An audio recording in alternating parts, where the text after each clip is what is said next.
the hidden trick that makes you spend more in stores. You walk through the sliding doors, greeted by that familiar burst of cool air. The lighting feels perfect. The faint smell of freshly baked bread or brewed coffee hits your senses, even if the bakery or cafe is nowhere near the entrance. A shopping cart squeaks as you grab it, and before you realize it, you've already stepped into the maze. You came for one thing, maybe milk, maybe toothpaste, but by the time you reach the checkout, your cart is half full. None of it feels forced. You think you made every choice on your own. But in reality, you were just caught in what's called the Gruen transfer, the psychological moment, when a perfectly crafted store layout and subtle shopper flow tricks your brain into losing focus, spending more time, and eventually spending more money. Modern supermarkets and department stores are not built for efficiency. They are built for control. Every curve, every shelf, every cent is part of a carefully engineered design meant to disorient you just enough that logic gives way to impulse. You're not just shopping, you're being guided. The next time you find yourself wandering an aisle and wondering why you can find the exit, remember, that confusion is the point. Let us know where you're watching from and on which device. We love seeing all the places our viewers are tuning in from. Thank you. Once you pass the entrance, you're not given a straight line to the essentials. Supermarkets often push you through a clockwise path because studies show that most people drift naturally in that direction. By guiding shopper flow this way, retailers expose you to more high-margin products before you reach what you actually came for. Notice how basic items like milk or bread are never at the front. They're buried deep inside the store. To reach them, you must walk through aisles of tempting snacks, shiny packaging, and seasonal deals, screaming for attention. You think you're following logic, but the layout has already hijacked your route. This manipulation was first recognized by Austrian architect Victor Gruen, the man who designed the first modern shopping mall in the 1950s. He imagined malls as social spaces where people could gather, not as traps for consumer psychology. But retailers took his design principles and weaponized them. The Gruen transfer was born, not as a concept of architecture, but as a blueprint for manipulation. It's that subtle mental switch when your sense of purpose fades and you start browsing aimlessly. That's when you're most vulnerable. You stop being a customer and become a target. The physical design of stores feeds directly into your brain's reward system. The soft lighting and wide aisles make you feel calm. Calm people shop longer. Slower music reduces your walking speed by as much as 30%. And when you move slower, you see more products. Seeing more products means more chances for impulse buying. Every sight, sound, and smell inside that building is meant to slow you down because time equals money. Think about the last time you entered an IKEA. You start in one department, then another, then another. You tell yourself you'll skip certain sections, yet somehow you end up seeing everything. IKEA is a master of the Gruen Effect. Their fixed path layout ensures that every customer experiences the full range of products. Even shortcuts are placed strategically, just enough to make you feel like you're in control, when in fact, you're still being funneled through the loop. And just before you leave, there's a cafeteria with cheap food and a warehouse filled with last-minute bargains. By the time you hit the parking lot, you've spent far more than planned. This happens because of how our brains process environments. We crave orientation. When that sense of orientation is disrupted, we subconsciously search for new cues, colors, sounds, or signs to reorient ourselves. Retailers exploit that moment of confusion to redirect attention toward products. It is why you'll find bright displays or oddly shaped aisles right after corners or intersections. They're psychological anchors designed to keep you engaged. One of the most powerful tricks of store layout is sensory layering. A subtle citrus scent near cleaning supplies, the smell of bread near produce, a touch of vanilla near cosmetics.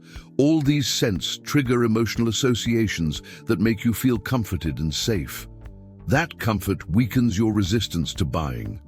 Add to that warm lighting, soft textures, and natural materials like wood or greenery, and you're more likely to stay longer, touch more items, and buy impulsively. It's not manipulation that feels aggressive. It's manipulation that feels good. Supermarkets also rely on what marketers call decompression zones. This is the area right after the entrance where your brain adjusts to the environment. There are usually no major products here, just plants, bakery smells, or seasonal decor. It's not wasted space. It's a psychological buffer. Once you've entered that comfort zone, you're far more receptive to suggestions that follow. Your critical thinking quietly turns off.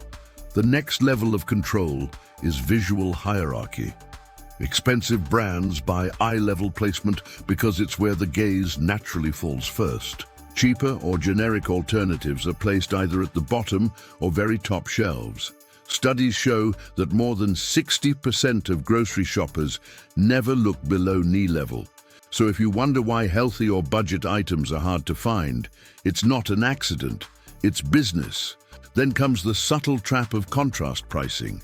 Stores place premium versions of products beside standard ones to anchor your perception. When you see a $12 olive oil next to a $7 one, the $7 suddenly feels like a bargain, even if it's more expensive than your usual choice. The same logic applies to bulk discounts. Most people assume that buying in bulk saves money, but packaging sizes are often adjusted so that the discount is psychological, not mathematical. It's the illusion of saving while spending more. Some stores go further by altering your sense of time. There are no windows, no clocks, and the temperature is perfectly regulated. Without external cues, your internal clock slows down. You don't feel rushed, and you forget how long you've been there. The longer you stay, the more likely you are to make unplanned purchases. Casinos use the same trick, but in retail it's far subtler and more profitable. Color also plays a critical role. Warm tones like red and orange stimulate urgency and appetite, while cool tones like blue and green promote calm and trust. Retailers use this psychology to decide which colors dominate certain zones. Fast-moving products are often surrounded by warmer colors, while luxury or health products sit in cooler, cleaner palettes. Every shade on those shelves has been tested and refined to influence how your eyes and emotions respond. The manipulation doesn't stop at the shelves. Checkout lanes are the final ambush. Gum, magazines, lip balm, batteries, small, low-cost items strategically placed to catch your attention while you wait. Your guard is down, your patience thin, and your dopamine craving high after all the stimuli. These last-minute items account for billions in impulse sales each year. The line is not just where you finish shopping, it's where the store squeezes out your last drop of attention. So how can you resist the Gruen transfer? Awareness is your strongest weapon. Before entering a store, make a list and stick to it. Avoid using a cart unless you truly need one. Bigger carts make your brain feel like you're rebuying less. Stay alert to how your movement is being guided. If you suddenly feel lost, pause and reorient yourself. That moment of awareness breaks the cycle. Some experts even suggest setting a timer on your phone before entering, giving yourself a strict window to finish shopping.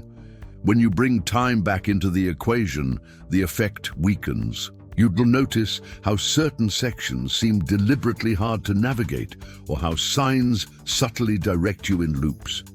Once you see the pattern, it's hard to unsee it. In the end, the Gruen Effect is not about evil corporations or sinister architects. It's about understanding how easily human behavior can be nudged. Retailers build environments that exploit the psychology of distraction, comfort, and reward. The real question is whether you can walk through that maze and stay aware of the strings being pulled.